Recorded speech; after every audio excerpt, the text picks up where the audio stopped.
três pontos, né? Deus é perfeito em si mesmo. Ele, o Filho e o Espírito Santo são uma unidade que conseguem ser autossuficientes. Eles não dependem de alguém ficar bajulando, né? Como nós hoje dependemos muitas vezes de um elogio para ficar contente. Deus não necessita disso. Ele poderia viver sem a criação. Criou, mas poderia não ter criado. E se ele quisesse acabar com a criação num piscar de olhos, né? Ele também poderia. Aí isso tudo eu pensando, né? O Guinho pensando.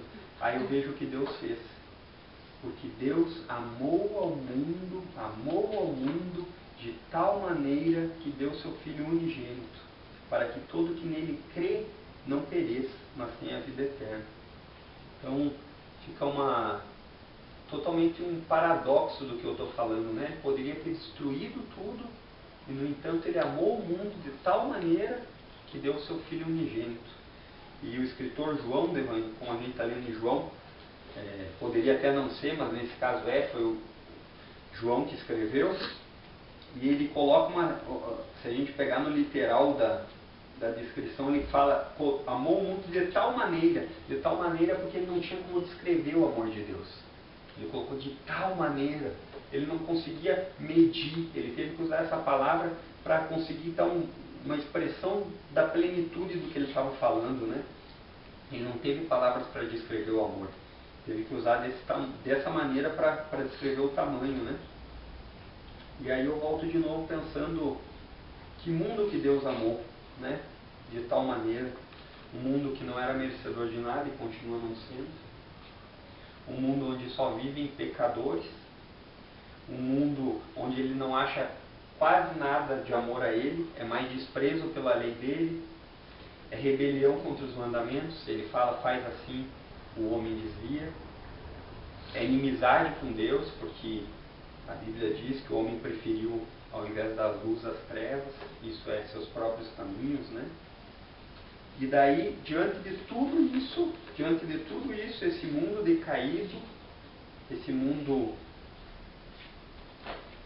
podre, esse mundo que não se encontrava uma flor sequer que pudesse dizer, não, essa merece, né?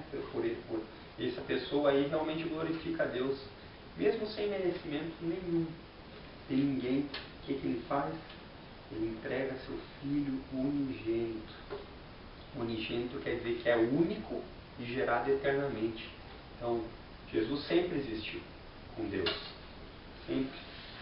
Várias passagens dizem, eu e o Pai somos um. Então, ele deu o Filho por esse mundo decaído, que não tinha amor nenhum por ele. Nenhum amor. Não é um pouquinho de amor. É nenhum. E aí ele deu seu Filho unigênito para que todo que nele crê não pereça, mas tenha vida eterna.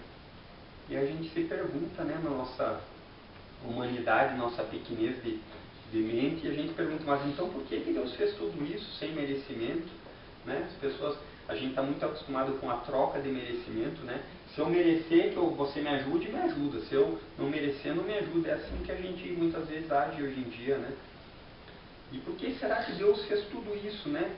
Você está falando que Deus é soberano, que Ele não depende da glória dos homens, que Ele é autossuficiente, que Ele tem poder para destruir tudo. E por que será que Ele fez tudo isso? Pelo seu amor infinito. Essa é a palavra. Um amor que a gente não consegue definir, porque Ele é infinito.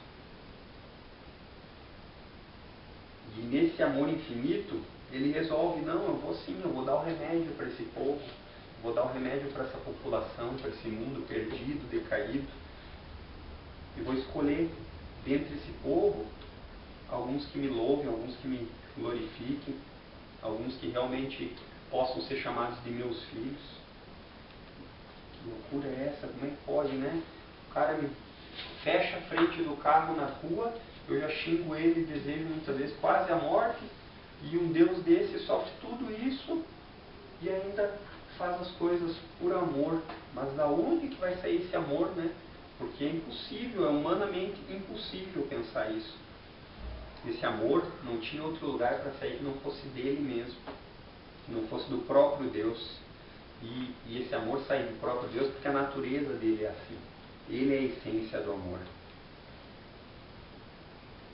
Nada aqui na terra poderia ter merecido o amor verdadeiro de Deus. Embora não poderiam ter merecido o amor verdadeiro de Deus, mas merecem seu desagrado, merecem muitas vezes as costas de Deus por tudo que acontece, né? Por tudo que eles preferem menosprezar de Deus, por tudo que eles se envergonham de Deus. Essa fonte de amor tem origem divina. Não é uma fontezinha onde a gente vai lá, quando a Bíblia fala que é uma fonte de águas vivas, né? Jesus falando, quem beber dessa fonte não vai mais ter sede. Não é um copinho de água que a gente vai tomar, uma fonte de água viva, é realmente provém do trono, não tem começo, não tem meio, não tem fim, é eterno. É isso que é infinito. Infinito a gente não consegue medir, e esse é o amor de Deus. Ele vem da própria origem dele, divina, infinita. E um dos problemas que a gente entende hoje em dia aqui nesse nosso tempo é a expressão amor, né? A gente tem uma facilidade para falar de amor, não? Mas eu amo fazer isso, eu amo aquela pessoa, essa comida eu amo. Se a gente não entender quem é Deus, a gente nunca vai conseguir entender o verdadeiro amor. Se a gente não acreditar em Deus, a gente nunca vai conseguir entender a profundidade do amor infinito de Deus. Esse amor que a gente tem, que a gente fala muitas vezes e pronuncia, é muito mais um prazer próprio nosso do que amor. É muito mais uma satisfação pelo que você está fazendo, ingerindo, tendo, ou até mesmo participando, do que a essência do amor que é de Deus, né? Então, Deus, dentro de toda essa destruição no mundo, dentro de toda essa podridão, Ele resolve pelo seu amor entregar seu Filho, né? E aí vem uma expressão que diz assim, a quem muito ama, muito dá, né? Então, Ele amou tanto que Ele deu muito. Essa é a realidade. Para medir a realidade e a profundidade do amor de Deus, a gente tem que pensar na autonegação dele, né? Ele se entregou a si mesmo. Sacrifício, ele se sacrificou a si mesmo. Volto a dizer, ele não tinha necessidade nenhuma. Ele não tinha obrigação de redimir a humanidade, ele não tinha obrigação nenhuma de se tornar bonito aos olhos dos homens, e no entanto ele faz, né? Um amor que realmente é a essência de Deus, ele não poupou nada. Antes ele deu a si mesmo, né?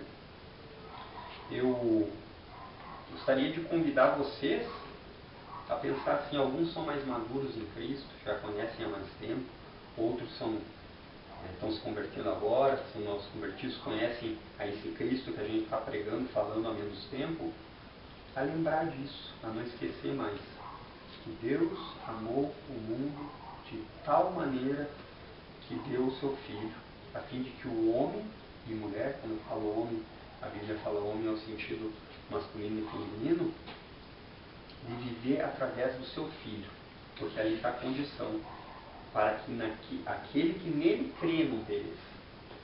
Então é através do seu Filho, deu o seu Filho unigênito, a fim de que pudéssemos assim, é mais ou menos da seguinte forma, o homem não tem mais relacionamento nenhum com Deus, não tem contato, não tem como chegar perto.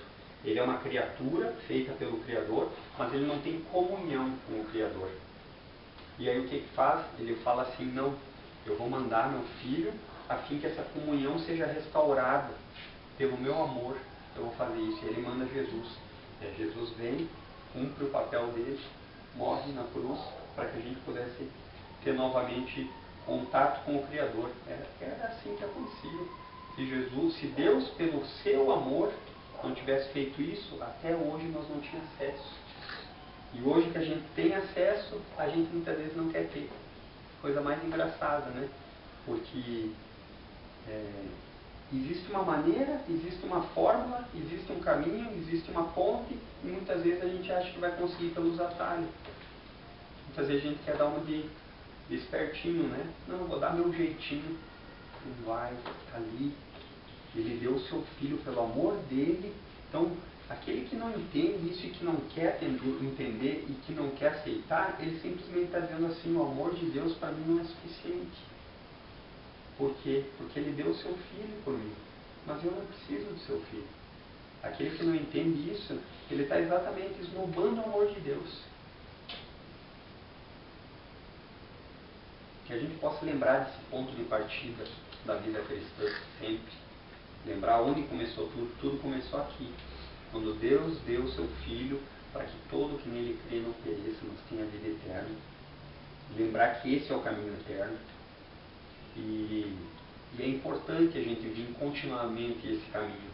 Porque geralmente no primeiro dia que a gente vem esse caminho, a gente está oprimido, deprimido, fraco, necessitado. E depois de algum tempo que a gente começa a conviver com Cristo, tudo isso desaparece. A gente é autossuficiente, grandão, consegue as coisas por si só, já se acha bondoso. Que não seja assim na nossa vida. Que a gente sempre lembre desse primeiro dia. Que a gente sempre seja dependente de Jesus. Que a gente sempre seja aquele deprimido para Jesus, dizer assim, Jesus, sem tu me guiando eu não consigo. Que a gente sempre seja necessitado por Jesus. Esse é o ponto de partida da vida cristã. É esse lembrar todo dia quem é Jesus e o que Deus fez por nós. Não o que nós fizemos por Ele. Isso só começa a ter importância para Deus a partir do momento que a gente entende o que Ele fez por nós primeiro. Porque a gente não vai conseguir agradar a Deus pelas nossas boas atitudes. É o que a gente falava no grupo, sexta-feira passada, moralidade. Para Deus a moralidade do homem é simplesmente pó. Por quê? Porque hoje ela vem bem e amanhã ela não existe. Hoje eu sou bondoso, amanhã eu deixo de ser. E com Cristo não. Com Cristo a bondade dele dura para sempre diante de Deus. Então que a gente realmente possa lembrar desse primeiro dia, a nossa necessidade. Lembrar que através do amor dele, o amor de Deus, ele se fez carne. Se fez carne para viver aqui como a gente vive.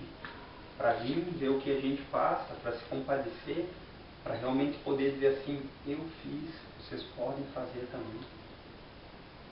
Para encontrar redenção novamente com o Pai. É esse o significado que Jesus veio. Para que a gente não venha dizer assim, mas Deus é Deus, para Ele não é difícil. Ele vem em carne e osso. Se a gente não acreditar, a história comprova a vinda de Jesus. Se a gente não acreditar, é só pegar os manuscritos mais antigos, eles vão falar que existiu esse homem chamado Jesus mesmo.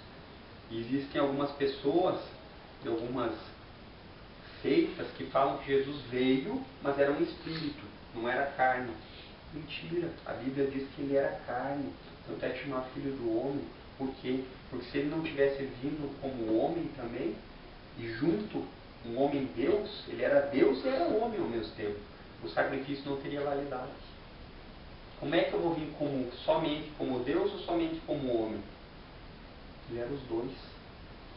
E aí que vale o sacrifício. Para se entregar, sabe por quem? Sabe por quem que ele veio fazer tudo isso? Por nós. Pecadores, que muitas vezes não valorizamos ele, colocamos nossos desejos em primeiro lugar, esquecemos da nossa vida espiritual, achamos que é só carne, né, que tem que satisfazer totalmente. Um conforto é bom, mas vocês nunca pararam para pensar de que maneira que a gente começou a existir, de que maneira que a gente tem todo esse corpo ajustado de maneira praticamente uma máquina tão perfeita que se uma engrenagemzinha der errado, o resto padece. Quem pode ter sido o criador disso? Deus, perfeito. E aí Deus, criador de tudo isso, entrega seu único filho, unigênito, sempre criado, existe desde a eternidade com Deus, para morrer por aquele que ia cuspir nele, por aquele que muitas vezes tira sarro dele. E ele fala, não, vou mandar por esses pecadores, mesmo eles sem merecimento, o meu amor, amei o mundo de tal maneira que eu vou mandar.